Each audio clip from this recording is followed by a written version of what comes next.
नमस्कार दोस्तों। आज मैं आपको लेकर चल रही हूँ एक अद्भुत पहाड़ी यात्रा पर, जिसका नाम है तकदा। हो सकता है आपने इस जगह का नाम पहले न सुना हो, लेकिन अगर आप भी मेरी तरह प्रकृति की गोद में सुकून के कुछ पल ढूंढ रहे हैं, तो यकीन मानिए तकदा किसी स्वर्ग से कम नहीं।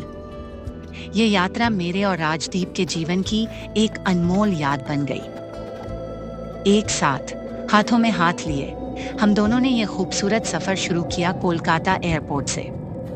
उस दिन दोपहर की ठंडी हवाओं से भीगा हुआ कोलकाता पीछे छूटता जा रहा था और हम निकल पड़े थे बागडोगरा एयरपोर्ट की ओर। लगभग 1 घंटे 20 मिनट की उस हवाई यात्रा के दौरान मैं नीचे झांकते हुए बस देखती रही। छोटे छोटे गांव, हरे भरे खेत, बलखाती नदियां और घाटियां। मन में एक रोमांच सा धीरे धीरे बसता चला गया।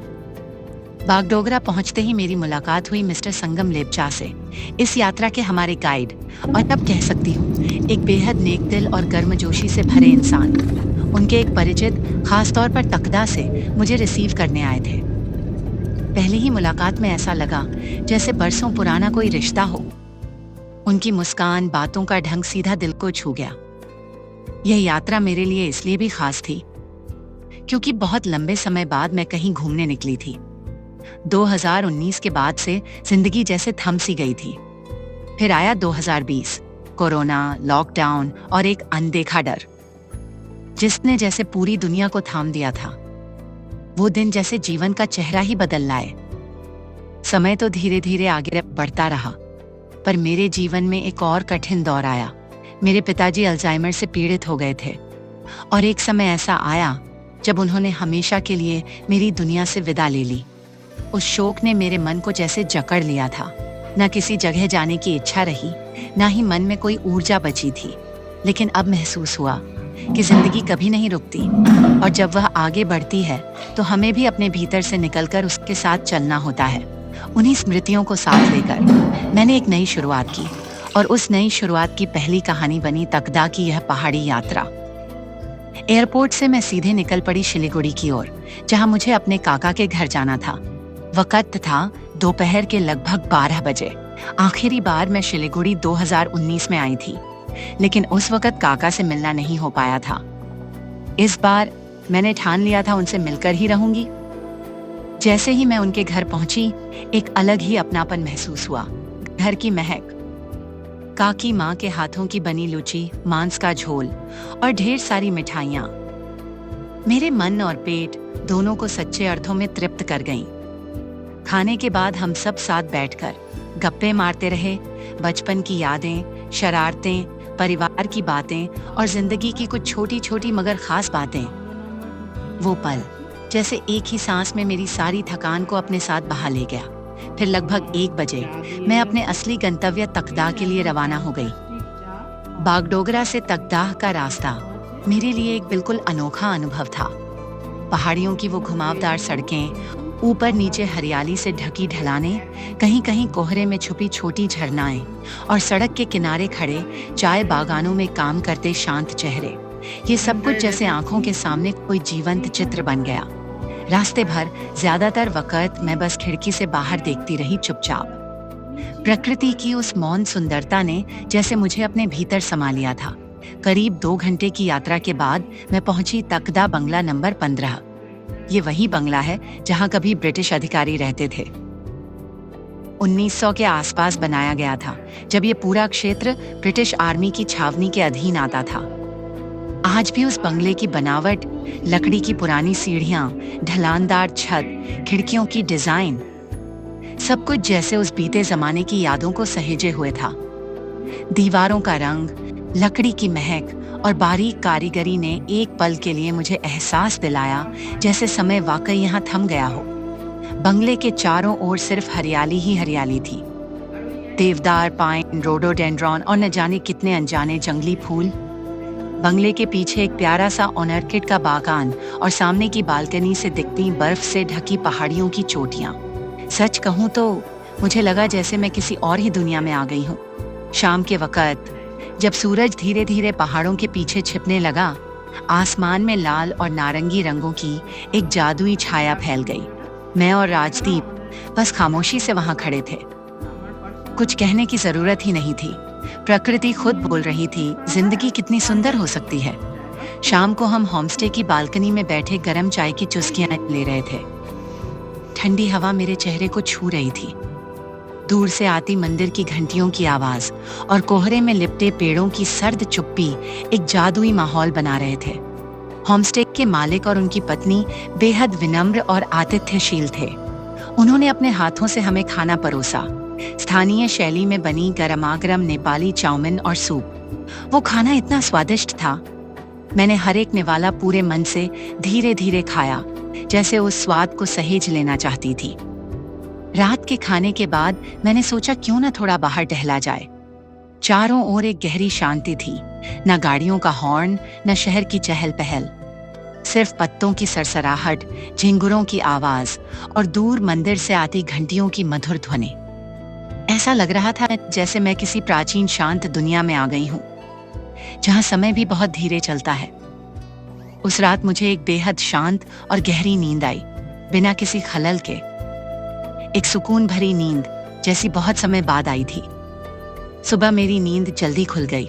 बर्फीली हवा से भरी खिड़की के बाहर से हल्की रोशनी झांक रही थी।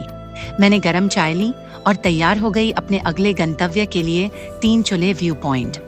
रास्ता थोड़ा कठिन था, ऊबड़ खाबड़, संकरा और पहाड़ी, लेकिन ठंडी ताज़ा हवा, पक्षियों की चहचहाहट और दूर से आती मंदिर की घंटियों ने थकान को पास तक नहीं आने दिया।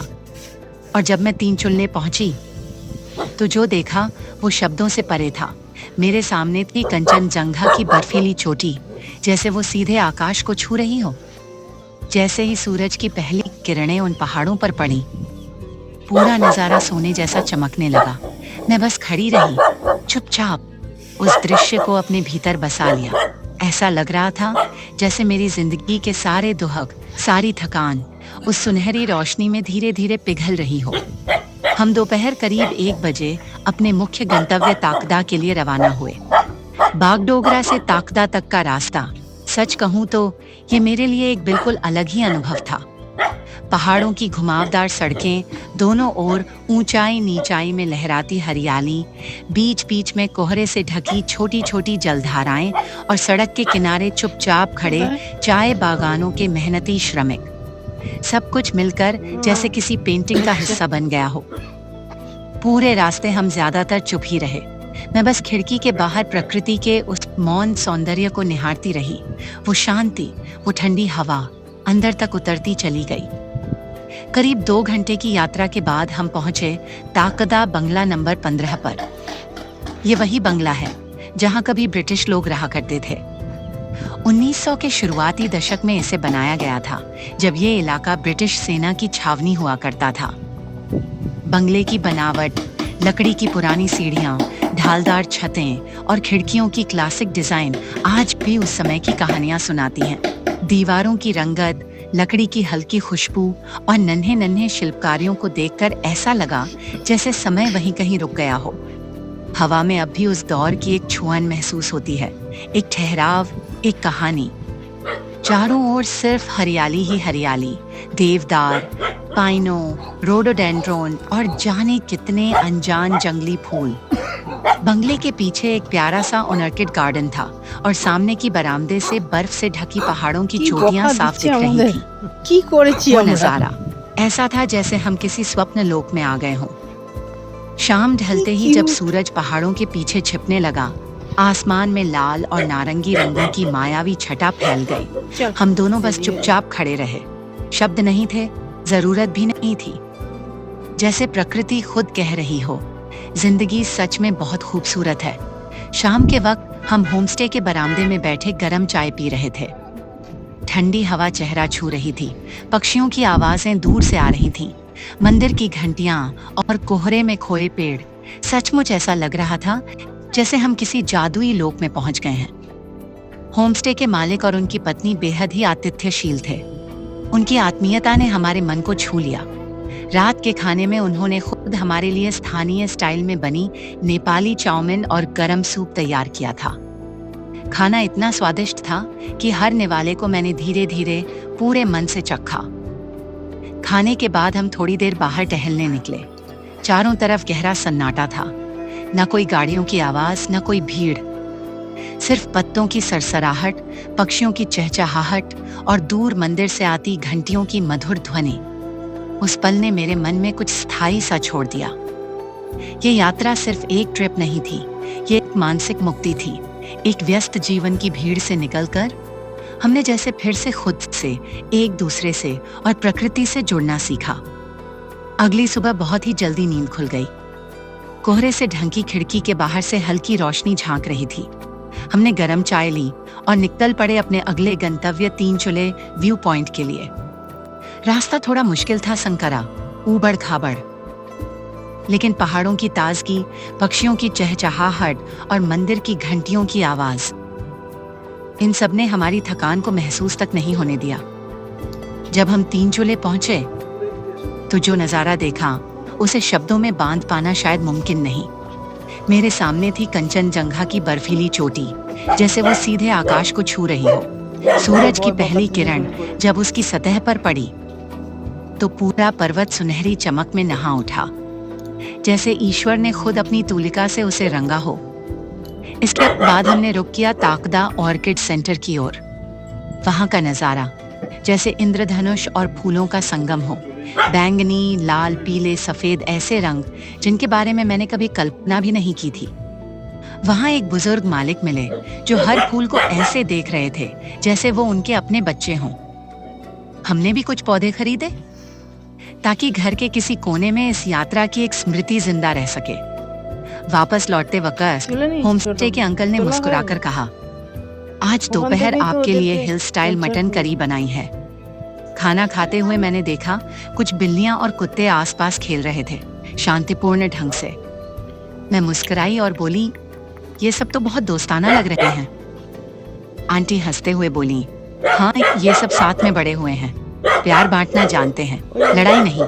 उनकी ये बात मेरे दिल में उतर गई। हम इंसान पढ़े लिखे होकर भी धर्म, जाति, पैसा, इन सब में बांट जाते हैं, लेकिन ये जानवर हमें सिखाते हैं कि अगर हम प्यार में यकीन करें तो दुनिया कितनी खूबसूरत हो सकती है। शाम को हम पास की एक पहाड़ी गली में टहलने निकले। वहां कुछ छोटी दुकानें थीं। स्थानीय लोग हंसते मुस्कुराते मिल रहे थे। एक बुजुर्ग मणिपुरी बाबा बांसुरी बजा रहे थे। उनकी धुन ने दिल को भीतर तक छू लिया। रात को मैं और राजदीप बरामदे में बैठे थे। चाय के कप हाथ में थे, पर कोई बातचीत नहीं हो रही थी। जरूरत ही नहीं थी। प्रकृति खुद हमसे बात कर रही थी। हवा धीरे धीरे हमारे गालों को सहला रही थी, जैसे कह रही हो फिर आना।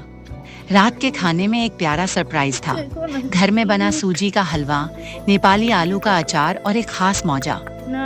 खाना खाकर जब आसमान की ओर देखा तो वहां था एक चमचमाता, शांत और तारों से भरा आकाश। वो सुकून, वो शांति जो हमारी रोजमर्रा की जिंदगी की भागदौड़ में कहीं खो गई थी, आज यहाँ हमें फिर से मिल गई।